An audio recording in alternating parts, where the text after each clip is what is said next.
Hello friends, welcome to Indian story mall में आपका स्वागत है। कहानी है जैसा करोगे वैसा भरोगे।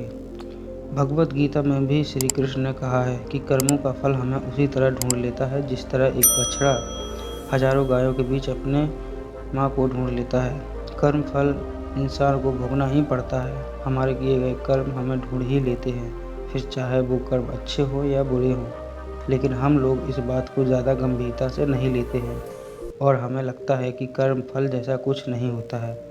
हम अक्सर उन लोगों के बारे में बात करते हैं जो दूसरों के साथ बुरा करते हैं, लेकिन फिर भी कोई उनका कुछ नहीं कर पाता। यही सोचकर हमसे ज़्यादातर लोग बुरे काम करने लग जाते हैं। हम सब यह भूल जाते हैं कि कर्मों का हिसाब कभी भी तुरंत नहीं होता है।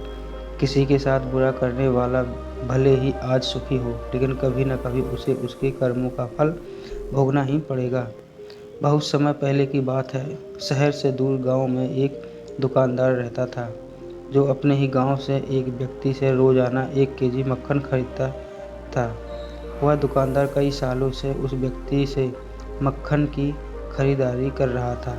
एक दिन उस दुकानदार ने सोचा कि मैं रोज़ इस व्यक्ति से मक्खन खरीदता हूँ, लेकिन बहुत समय से मैंने इसके मक्खन का वज़न तौलकर नहीं देखा है। कल तौलकर देखूंगा कि ये मक्खन 1 केजी से कम तो नहीं देता है। अगले दिन जब वह व्यक्ति मक्खन देकर गया, तब वह दुकानदार ने मक्खन का वजन किया तो देखा मक्खन सिर्फ 900 ग्राम ही है। उस दुकानदार को काफ़ी गुस्सा आ गया।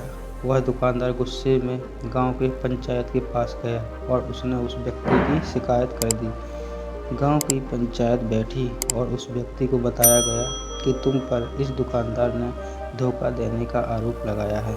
तुम इस दुकानदार को देने वाले मक्खन में हेरा फेरी करते हो और हर बार तुम इसे 1 केजी मक्खन की जगह सिर्फ 900 ग्राम देते हो। क्या तुम्हें अपनी सफाई में कुछ कहना है? वह व्यक्ति बोला, सरपंच जी, मैं तो एक गरीब आदमी हूँ। मेरे पास वजन तौलने के लिए सही माप नहीं है। मैं रोज़ इस दुकानदार से अपने लिए 1 किलो गेहूँ खरीदता हूँ और अगले दिन उसी गेहूं को तराजू के एक तरफ रखकर इस दुकानदार के लिए मक्खन तौलता हूँ। अब आपको जो भी पूछना है इस दुकानदार से पूछिए। पंचायत में बैठे सभी लोगों को पूरी सच्चाई समझ में आ गई और उन्होंने उस दुकानदार को गांव से बाहर करवा दिया। यह छोटी सी कहानी हमें यह बताती है कि जैसा कर्म हम करेंगे उसका रिजल्ट भी हमें वैसा ही मिलेगा। हमारी चालाकी ही हमारा नुकसान कर देती है। हम जो भी दूसरों को देते हैं या दूसरों के साथ जैसा भी व्यवहार करते हैं, वह कभी न कभी लौटकर हमारे पास ही आता है। किसी के साथ अच्छा करोगे तो आपके साथ भी अच्छा ही होगा। उसी तरह किसी का बुरा सोचोगे और बुरा करोगे तो आपके साथ भी बुरा ही होगा। जिसे दुकानदार को अपने ही चालाकी से नुकसान झेलना पड़ा, उसी तरह हमें भी अपने कर्मों की वजह से कभी न कभी नुकसान झेलना ही पड़ता है। दूसरों के साथ हमें बुरा करके हमें 1, 2 या 10 बार बच सकते हैं, लेकिन एक न एक दिन उसका परिणाम हमें भुगतना ही पड़ता है।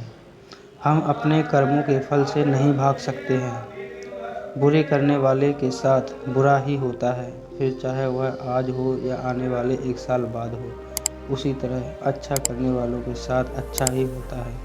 कई बार हमें यह लगता है कि दूसरों के साथ गलत करके हम बच जाएंगे, लेकिन ऊपर वाला हर किसी के कर्मों को देखता है और उनका हिसाब रखता भी है और ज़रूरत पड़ने पर हिसाब बराबर भी कर देता है। इसलिए कभी भी गलत ना करो और ना ही कभी यह सोचो कि उल्टे सीधे काम करके हम बच जाएंगे। ज़िंदगी को बेहतर तरीके से जियो, ईमानदार बनो। ज़्यादा कमाने या फिर सिर्फ अपना ही फ़ायदा देखने के चक्कर में किसी के साथ गलत कभी ना करो। हमेशा याद रखो, जो जैसा करेगा वह वैसा ही भरेगा। वीडियो अच्छी लगी हो तो लाइक करें, कमेंट करें और चैनल पर नए हो तो चैनल को सब्सक्राइब जरूर करें। धन्यवाद।